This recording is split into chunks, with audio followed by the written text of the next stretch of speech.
maghanda, si Kuya Jesus ay darating.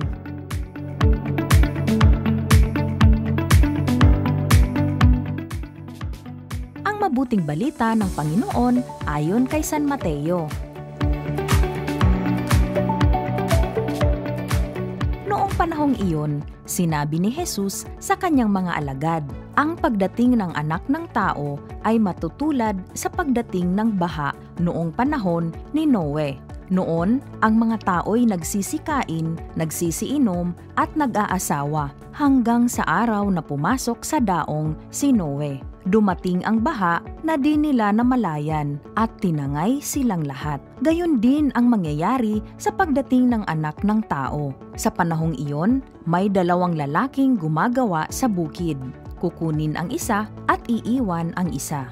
May dalawang babaeng magkasamang gumigiling. Kukunin ang isa at iiwan ang isa. Kaya magbantay kayo, sapagkat hindi ninyo alam kung anong araw paririto ang inyong Panginoon. Tandaan ninyo ito. Kung alam lamang ng puno ng sambahayan kung anong oras ng gabi darating ang magnanakaw, siya'y magbabantay at hindi niya pababayaang pasukin ang kanyang bahay. Kaya maging handa kayong lagi, sapagkat darating ang Anak ng Tao sa oras na di ninyo inaasahan.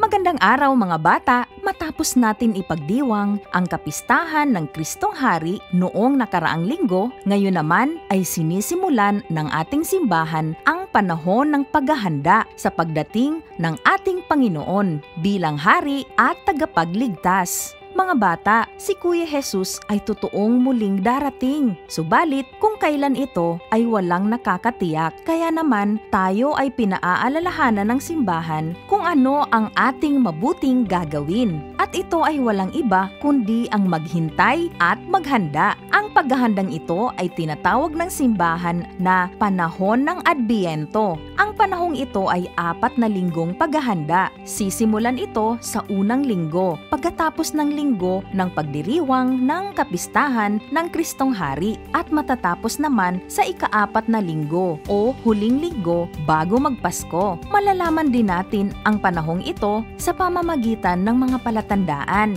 kulay at ayos ng ating simbahan, gaya ng korona ng Adbyento na may 4 na malalaking kandila na makikita sa harap ng altar. Isa-isa itong sisindihan bawat linggo, palatandaan na papalapit na ang ating hinihintay, ang pagdating ng kaarawan ng Panginoon at ang kanyang ikalawang pagbabalik bilang Hari at Tagapagligtas. O, handa na ba kayo sa kanyang pagdating? Ang pinakamabuti nating gagawin kapag alam natin na may darating ay ang maghanda. Nararanasan nating maghanda kapag may bisitang darating, kapag may paligsahan upang manalo, o di kaya ay may pagsusulit o test para makapasa. Mga bata, mabuti ang naidudulot sa atin ng pagiging handa lagi upang maiwasan natin ang mapahamak. Kailangan natin maging handa oras-oras, araw-araw at magandang pagkakataon na simulan ito ngayong unang linggo ng Adbyento.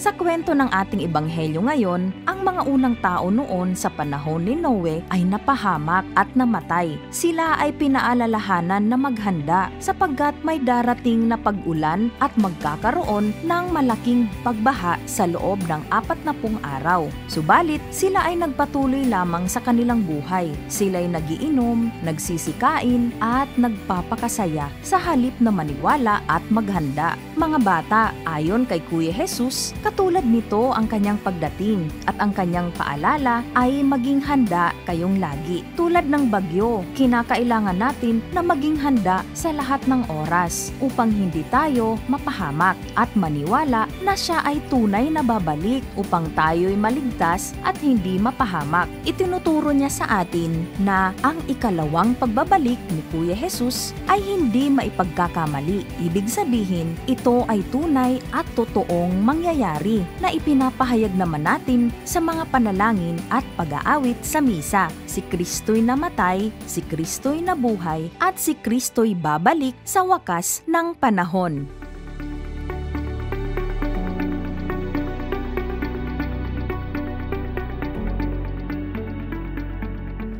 mahal ni Jesus ang mga bata, kaya hinahamon niya tayo na maniwala at tanggapin siya sa kanyang pagdating. Habang tayo'y naghihintay, sikapin nating gawin ang mga bagay na ito. Una, magbago ng ugali. Mga bata, mahalaga ang pagkakaroon ng tama at mabuting ugali upang ipakita ang pagmamahal at pagsunod natin sa Diyos. Huwag nating sayangin ang pagkakataon na tayo'y may oras pang magbago at manatiling mabuti hanggang sa pagdating ni Kuya Jesus. Ikalawa, mag-sorry. Ugaliin natin humingi ng sorry sa tuwing nagkakamali at nagkakasala tayo sa Diyos at sa kapwa. Ang Diyos ay mapagmahal at mapagpatawad. Nais niya ang lahat ay maligtas hanggang sa kanyang pagbabalik. At ikatlo, maging mabuti. Ang pag-iwas sa mali at masasamang ugali ay katangian ng isang mabuting bata at pagpapakita ng pagmamahal kay Kuya Jesus. Tumulong sa mga gawaing bahay at magdasal upang maipadama na nagsisikap tayo na maging mabuti.